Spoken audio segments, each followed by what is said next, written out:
श्री सत्यनारायण भगवान व्रत कथा। शास्त्रों में बताया गया है कि सत्यनारायण व्रत कथा का पाठ करने से व्यक्ति को 1000 यज्ञ करने के बराबर पुण्य फल की प्राप्ति होती है। सत्यनारायण भगवान व्रत कथा में भगवान विष्णु के सत्य स्वरूप के बारे में बताया गया है। इस व्रत का पाठ करने से घर में सुख समृद्धि का वास होता है और भगवान विष्णु की कृपा बनी रहती है। सत्यनारायण व्रत कथा पहला अध्याय। एक समय की बात है, नैशिरण्य तीर्थ में सोनिकादि ऋषियों ने श्री सूत जी से कहा, हे प्रभु, इस कलयुग में वेद विद्या रहित मनुष्यों को प्रभु भक्ति किस प्रकार मिल सकती है तथा उनका उद्धार कैसे होगा।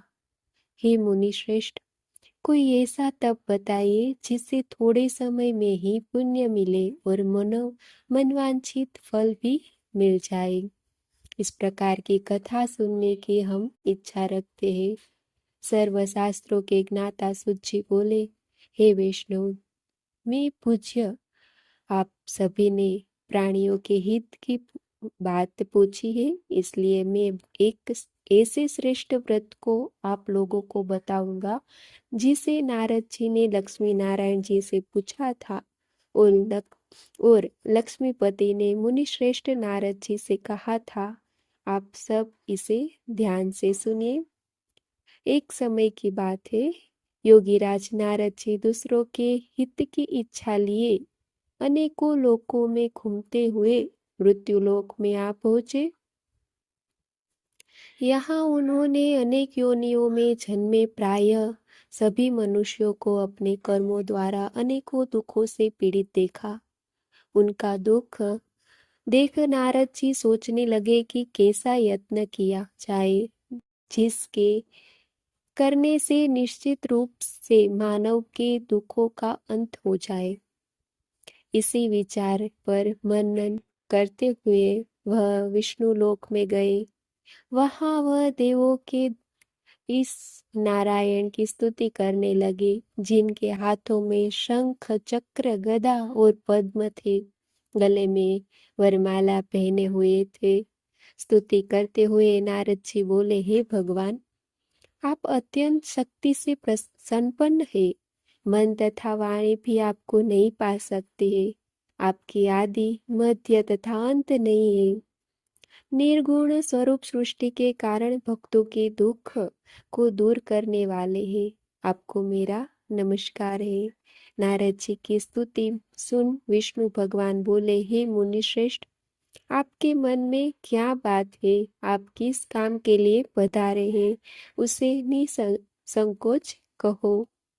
इस पर नारद मुनि ने बोले कि मृत्युलोक में अनेक योनियों में जन्मे मनुष्यों अपने कर्मों के द्वारा अनेकों दुख से दुखी हो रहे। हे नाथ, आप मुझ पर दया रखते हैं तो बताइए कि वो मनुष्य थोड़े प्रयास से ही अपने दुखों से कैसे छुटकारा पा सकते हैं। श्री हरि बोले, हे नारद, मनुष्यों की भलाई के लिए तुमने बहुत अच्छा बात पूछी है। जिसके करने से मनुष्य मोह से छूट जाता है, वह बात मैं कहता हूँ, उसे सुनो। स्वर्गलोक व मृत्युलोक दोनों में एक दुर्लभ उत्तम व्रत है जो पुण्य देने वाला है। आज प्रेमवश होकर मैं उसे तुमसे कहता हूँ। श्री सत्यनारायण भगवान का यह व्रत अच्छी तरह विधान पूर्वक करने मनुष्य तुरंत ही यहाँ सुख भोग कर मरने पर मोक्ष पाता है। श्री हरि के वचन सुन नारद जी ने बोला कि उस व्रत का फल क्या है और उसका विधान क्या है। यह व्रत किसने किया था, इस व्रत को किस दिन करना चाहिए, सभी कुछ बताए, विस्तार से बताइए। नारद की बात सुनकर श्री हरि बोले, दुख व शोक को दूर करने वाला यह सभी स्थानों पर विजय दिलाने वाला है। मानव को भक्ति व श्रद्धा के साथ शाम को श्री सत्यनारायण की पूजा धर्म परायण होकर ब्राह्मणों व बंधुओं के साथ करनी चाहिए। भक्ति भाव से ही नैवेद्य केले का फल, घी, दूध और गेहूं का आटा सवाया ले। गेहूं के स्थान पर साटी का आटा, शक्कर तथा गुड़ लेकर वह सभी भक्षण योग्य पदार्थों को मिलाकर भगवान का भोग लगाए। ब्राह्मणों सहित बंधु बांधवों को भी भोजन कराए। उसके बाद स्वयं भोजन करे। भजन कीर्तन के साथ भगवान की भक्ति में लीन हो जाए। इस तरह से सत्यनारायण भगवान का यह व्रत करने पर मनुष्य की सारी इच्छाएं निश्चित रूप से पूरी होती है। इस कली काल अर्थात कलयुग में मृत्यु लोक में मोक्ष का यही एक सरल उपाय बताया गया है। श्री सत्यनारायण व्रत कथा का पहला अध्याय संपूर्ण। बोलिए श्री सत्यनारायण भगवान की जय। सत्यनारायण भगवान की व्रत कथा का दूसरा अध्याय। सूत जी बोले, हे ऋषियों, जिसने पहले समय में इस व्रत को किया था उसका इतिहास कहता हूँ, ध्यान से सुनो। सुंदर काशीपुर नगरी में एक अत्यंत निर्धन ब्राह्मण रहता था। भूख प्यास से परेशान वह धरती पर घूमता रहता था। ब्राह्मणों से प्रेम करने वाले भगवान ने एक दिन ब्राह्मण का वेश धारण कर उसके पास जाकर पूछा, हे विप्र, नित्य दुखी होकर तुम पृथ्वी पर क्यों घूमते हो? दीन ब्राह्मण बोला, मैं निर्धन ब्राह्मण हूँ, भिक्षा के लिए धरती पर घूमता हूँ। हे भगवान, यदि आप इसका कोई उपाय जानते हो तो बताइए। वृद्ध ब्राह्मण कहता है कि श्री सत्यनारायण भगवान मनोवांछित फल देने वाले हैं, इसलिए तुम उनका पूजन करो। इसे करने से मनुष्य सभी दुखों से मुक्त होता है। वृद्ध ब्राह्मण बनकर आए सत्यनारायण भगवान उस निर्धन ब्राह्मण को व्रत का सारा विधान बताकर अंतर ध्यान हो गए। ब्राह्मण मन ही मन सोचने लगा कि जिस व्रत को वृद्ध ब्राह्मण करने को कहा गया है, मैं उसे जरूर करूँगा। यह निश्चय करने के बाद उसे रात में नींद नहीं आई। वह सवेरे उठकर सत्यनारायण भगवान के व्रत का निश्चय कर भिक्षा के लिए चला गया। उस दिन निर्धन ब्राह्मण को भिक्षा में बहुत धन मिला, जिससे उसने बंधु बांधवों के साथ मिलकर श्री सत्यनारायण भगवान का व्रत संपन्न किया। भगवान सत्यनारायण का व्रत प्रसन्न करने के बाद वह निर्धन ब्राह्मण सभी दुखों से छूट गया और उनके प्रकार की संपत्ति से युक्त हो गया। उसी समय से यह ब्राह्मण हर माह इस व्रत को करने लगा। इस तरह से सत्यनारायण भगवान के व्रत को जो मनुष्य करेगा वह सभी प्रकार के पापों से छूटकर मोक्ष को प्राप्त होगा। जो मनुष्य इस व्रत को करेगा वह सभी दुखों से मुक्त हो जाएगा। सूत जी बोले कि इस तरह से नारद जी ने नारायण जी का कहा हुआ से सत्यनारायण व्रत को मैंने तुमसे कहा। हे विप्रो, मैं अब और क्या कहूँ?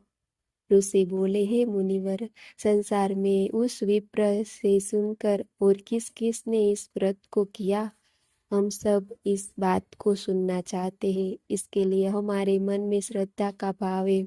सूत जी बोले, हे मुनियों, जिस जिसने इस व्रत को किया है वे सब सुनो। एक समय वही विप्र धन व ऐश्वर्य के अनुसार अपने बंधु बांधवों के साथ इस व्रत को करने को तैयार हुआ। उसी समय एक लकड़ी बेचने वाला बूढ़ा आदमी आया और लकड़ियां बाहर रखकर अंदर ब्राह्मण के घर में गया।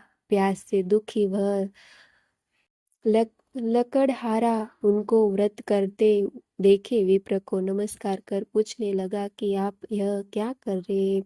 तो उन्होंने बताया कि व्रत कर रहा हूँ तथा इसे करने से क्या फल मिलेगा, कृपया मुझे भी बताइए। ब्राह्मण ने कहा कि सब मनोकामना को पूरा करने वाला यह सत्यनारायण भगवान का व्रत है।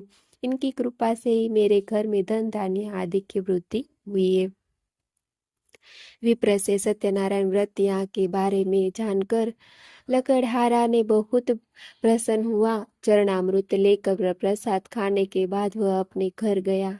लकड़हारे ने अपने मन में संकल्प किया कि आज लकड़ी बेचने से जो धन मिलेगा उसी से श्री सत्यनारायण भगवान का उत्तम व्रत करूंगा। मन में इस विचार को ले बूढ़ा आदमी सिर पर लकड़ियां रखकर उस नगर में बेचने गया जहाँ धनी लोग ज्यादा रहते थे।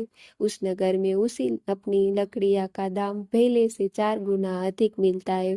बूढ़ा प्रसन्नता से के साथ दाम लेकर केले, शक्कर, घी, दूध, दही और गेहूं का आटा ले और सत्यनारायण भगवान के व्रत की अन्य सामग्रियों लेकर अपने घर गया।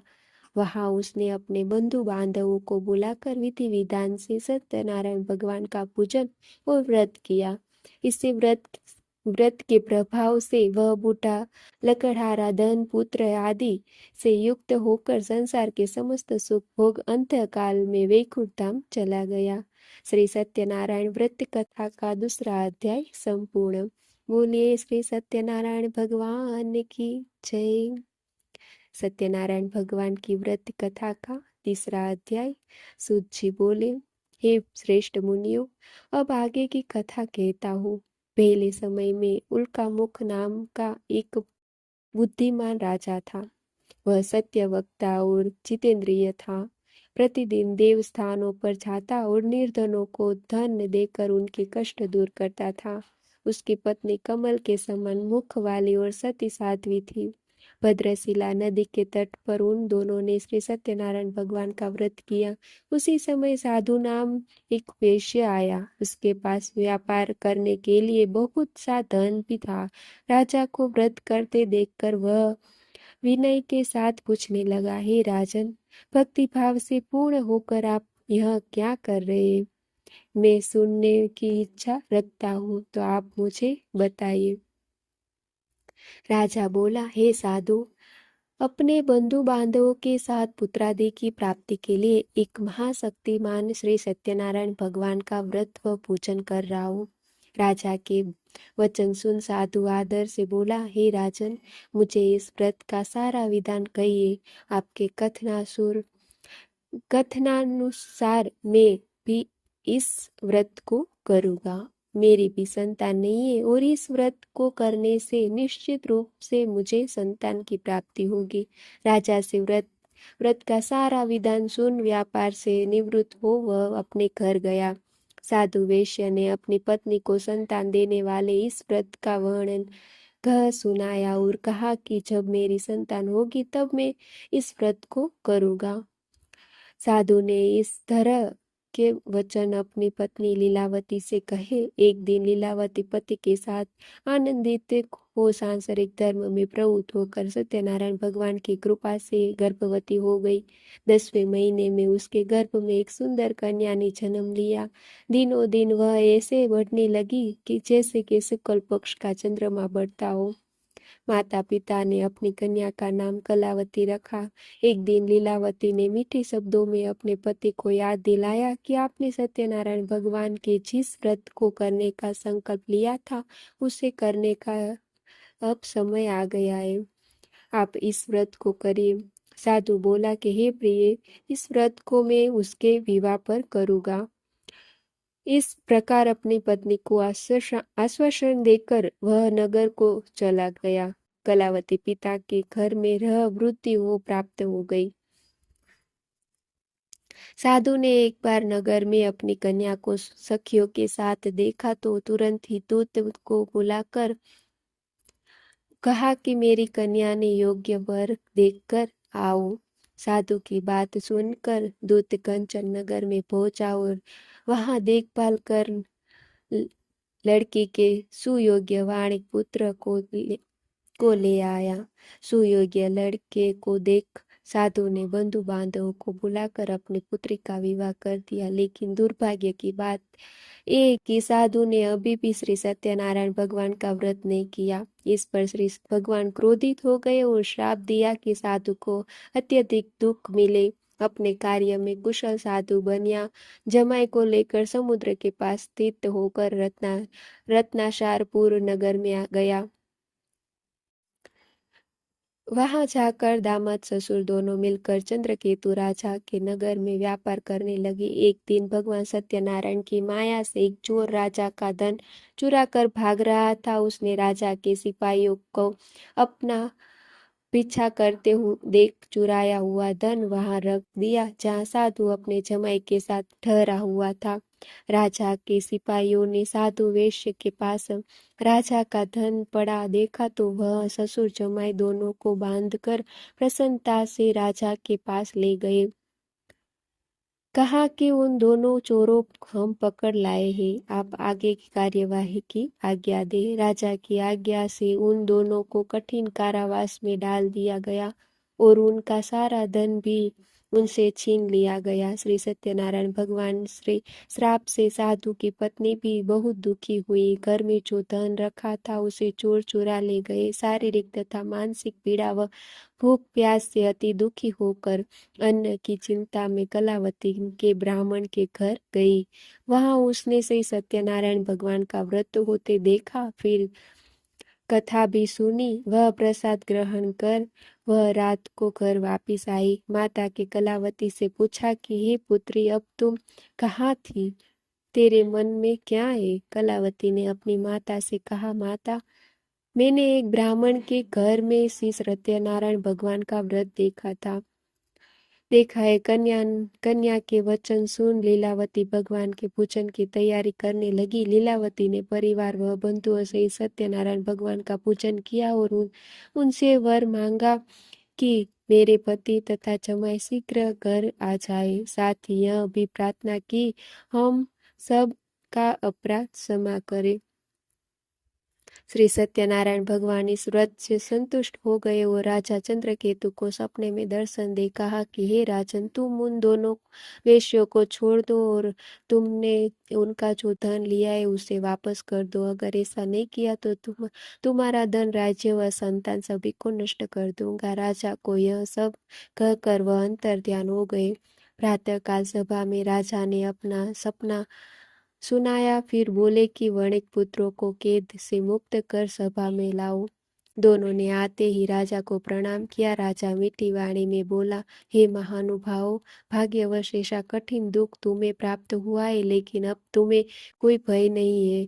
ऐसा कह राजा ने उन दोनों को नए वस्त्राभूषण भी पहनाए और जितना धन उनका लिया था उनसे दुगना धन वापिस कर दिया। दोनों वेश्य अपने घर को चल दिए। श्री सत्यनारायण व्रत कथा का तीसरा अध्याय संपूर्ण। बोलिए श्री सत्यनारायण भगवान की जय। सत्यनारायण भगवान की व्रत कथा का चौथा अध्याय।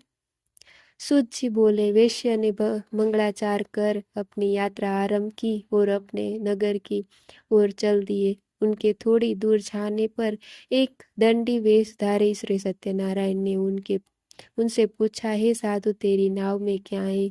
अभिवाणी वणिक हंसता हुआ बोला, हे दंडी, आप क्यों पूछते हो? क्या धन लेने की इच्छा है? मेरी नाव में तो बेल व पत्ते भरे हुए हैं। वेश्य के कठोर वचन सुन भगवान बोले, तुम्हारा वचन सत्य हो। दंडी ऐसे वचन कहकर वहां से दूर चले गए। कुछ दूर जाकर समुद्र के किनारे बैठ गए। दंडी के जाने के बाद साधु वेश्य ने नित्य क्रिया के पश्चात नाव को ऊंची उठते देखकर अचंभा माना और नाव में बेल पत्ते आदि देख वह मूर्छित हो जमीन पर गिर पड़ा। मूर्छा खुलने पर वह अत्यंत शोक में डूब गया। तब उसका दामाद बोला कि आप शोक ना मनाइए, यह दंडी का शाप है, इसलिए हमें उनकी शरण में जाना चाहिए, तभी हमारी मनोकामना पूरी होगी। दामाद की बात सुनकर वह दंडी के पास पहुंचा और अत्यंत भक्तिभाव नमस्कार करके बोला, मैंने आपसे जो असत्य वचन कहे उनके लिए मैं क्षमा दे। ऐसा कहकर महान शोकातुर हो रोने लगा। तब दंडी भगवान ने बोला, हे वणिक पुत्र, मेरी आज्ञा से बार बार तुम्हें दुख प्राप्त हुआ है, तू मेरी पूजा से विमुख हुआ। साधु बोला, हे भगवान, आपकी माया से ब्रह्मा आदि देवता भी आपके रूप को नहीं जानते, तब मैं अज्ञानी कैसे जान सकता हूँ? आप प्रसन्न होइए। अब मैं सामर्थ्य के अनुसार आपकी पूजा करूंगा। मेरी रक्षा करो और पहले के समान नौका में धन भर दो। साधु वेश्य के भक्ति पूर्वक वचन सुनकर भगवान प्रसन्न हो गए और उनकी इच्छा अनुसार वरदान देकर अंतर ध्यान हो गए। ससुर जमाई जब नाव पर आए तो नाव धन से भरी हुई थी। फिर वही अपने अन्य साथियों के साथ सत्यनारायण भगवान का पूजन कर अपने नगर को चल दिए।